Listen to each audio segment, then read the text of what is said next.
Welcome to Falcons Today. I am your host, Joey Peterson, and in life, there are winners and there are losers. And it's the same with Falcons training camp. So on today's show, we're going to give you 3 winners, 2 losers over the last couple of weeks of practice.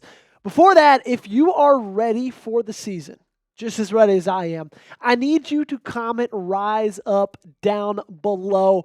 We are just about a little bit over a week away from preseason action. Let's see how many comments we can get on today's video. See how many of the Dirty Birds are just as excited as me for this thing to kick off in 2025. I need to start with a little bit of a disclaimer, okay? And it's the same disclaimer we give for every single one of these videos. There are technically no real losers in training camp, right? It's just a time for everybody to get on the same page, everybody get better, especially the rookies, improve and get used to what life is like in the National Football League. And if somebody is labeled a loser, I don't want anybody in the comment section down below saying, Joey, he would kick your ass if you played football. I get it. Yes, he would. I'm not calling him a loser in real life. Just the circumstances over the last couple of weeks, the stock's a little bit more down than originally thought. Let's start with the winners, though, okay? And let's start with none other than James Pearce Jr., the guy you traded back into the first round to select the edge rusher out of my alma mater, the University of Tennessee. And he's showing exactly why Atlanta needed to trade back in for him, okay? He's showing exactly what everybody who believed his ceiling was as high as it is, he's proving all of those guys right? He's showing out, showing his athleticism, showing his aggressiveness. He's just overall being a dog. Raheem Morris spoke glowingly on James Pearce Jr. so far, saying his buy-in, really smart, sharp, articulate guy, asks a lot of questions. One of those guys that's going to be very intentional about how he speaks to you. So when he's talking to you, he's going to talk direct. He's going to look you in the eye when you are with him. Intentional, direct, you get the best out of him. And that's absolutely massive, right? Especially for a guy who, when he came in, there were some quote-unquote character questions. But I think over the last couple of weeks, he's proving to everybody that he might be somebody that's just a little misunderstood. And now what he turns this front 5 into is a very, very deep one. You add in Jalon Walker, you add in James Pearce Jr., those 2 guys are going to give this defense and this defensive line a whole new look. James Pearce has so many different layers to his game. And because of that, I cannot wait to see him wreak havoc. Exactly what he did for the Volunteers the last 2 seasons. He can win in so many different ways. He has an underrated bull rush. He's incredibly fast. His bend is elite. This dude can put it all together. And if he comes in and he works hard and continues to show out, I've got a feeling his season's going to be just as good as any in 2025. Let's go to the offense now. Let's talk Darnell Mooney. Now, a little bit of a note with this one. Darnell Mooney, in my opinion, is really only a loser because of the injury that he's been going through. Adam Schefter broke the news last week saying Falcons wide receiver Darnell Mooney has a shoulder injury and will, quote, miss a few weeks per a team official. And the reason that he's a loser because of that injury is because he's missing reps with Michael Penix Jr., a guy who's going into his first full season starting at quarterback. A guy who's only been throwing to Darnell Mooney as the QB1 for 2 weeks at the end of last season and then the whole offseason. But still, these guys have barely played any football together. Those reps in this time are crucial. And I'm just excited to see them when they eventually get on the same page, when they eventually get all those reps together and go out and dominate on the football field on Sundays. Because if you look at their PFF grades for deep passing and deep receiving, they were 2 of the best in the league, 96.4 for Darnell Mooney in terms of deep receiving, and deep passing, 98.2 Michael Penix Jr. These 2 can and will cause problems for defenses. And not just what they're able to do in hitting the deep shots and making massive plays, but I think we got to talk about what that causes for the rest of the offense. If you're able to stretch the field vertically, that opens up so much for one of the best running backs in the league in Bijan Robinson. If, the deep safeties don't have to play too deep, if they can play a ton of cover 1, which is a really, really good run defensive coverage, then you're kind of hurting when it comes to your ability to run the football. But if they have to respect the deep ball, if those 2 can get on the same page and cause problems for the defense, man, that lets Bijan do whatever he wants to do. Darnell Mooney, He's only a loser because he's missing out on those important reps.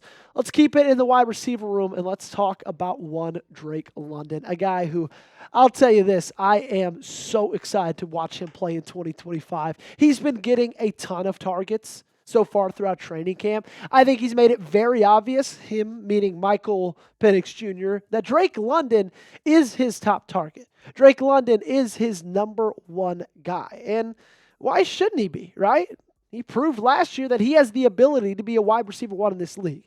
And if Michael Penix and Drake London can be in sync all season long, I can promise you Drake London is going to have his best season yet. Let me know in the comment section, how many yards will Drake London rack up this year, okay? Take a guess for me. Do you think he gets over 1,100? Over 1,200. Maybe he goes absolutely ballistic and gets around 1,500. You let me know your guess in the comments down below.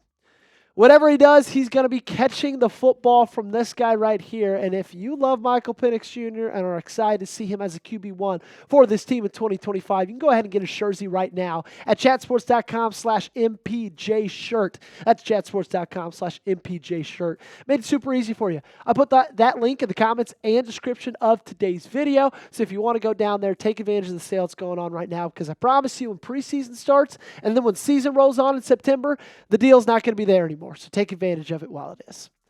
Let's go to our second and final loser of today's show. That is Jalon Walker. And Jalon Walker is a quote-unquote loser in a similar boat to why Darnell Mooney is because he's dealing with that injury.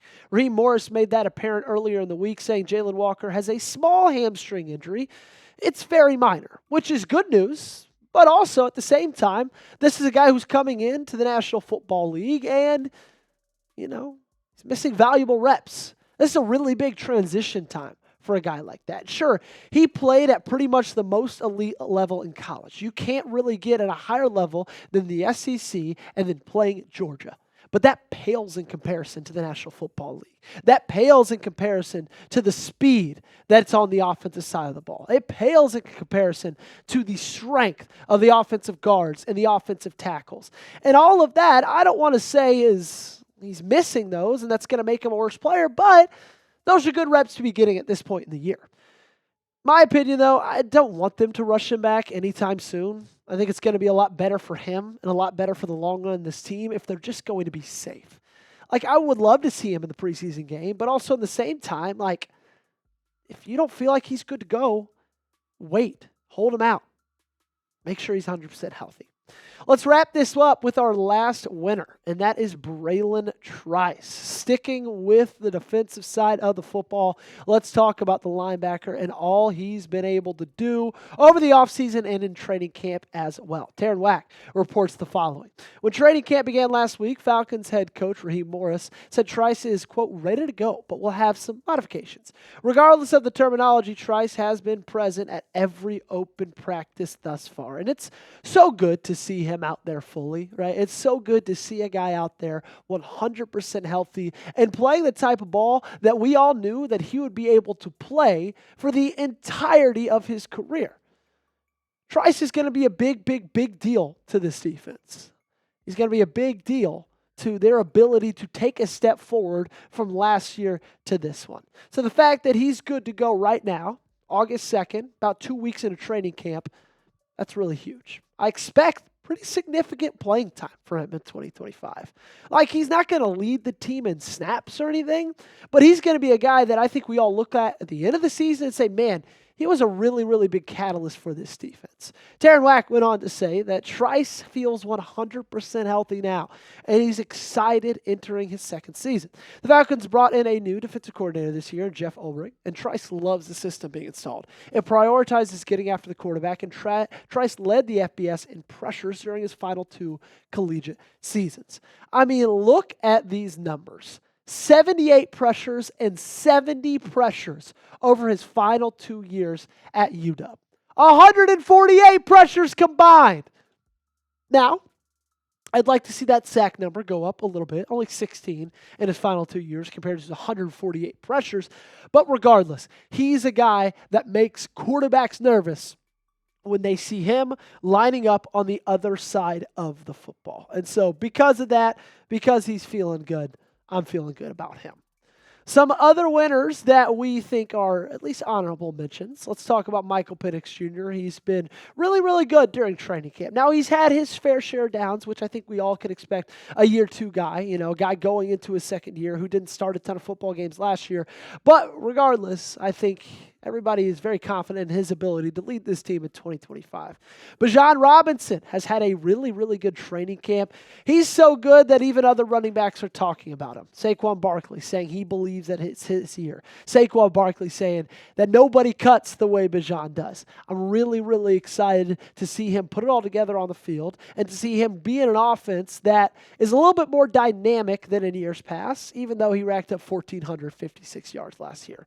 Let's talk about Jalon Brooks. We talked a little bit about Penix's, downs compared to his ups. One of those downs came from Jalon Brooks, who intercepted him in the end zone. It's just great to see players making plays. That's all you want to see during training camp. And when they do make plays, we talk about them right here on the show. Finally, stop me if you heard this name before and this sentence before. Kyle Pitts is having a very good training camp. Hopefully, it can translate into a good season. I have a lot of confidence in Michael Penix Jr. and their connection. So far, he's been one of his top targets right there with Drake London. And if that continues throughout the preseason and throughout the regular season as well, you could see Kyle Pitts' best year yet. If you're ready for the season, give me in the comments section by typing Rise Up. Let's see how many comments we can get. Blow that thing up if you're excited as I am.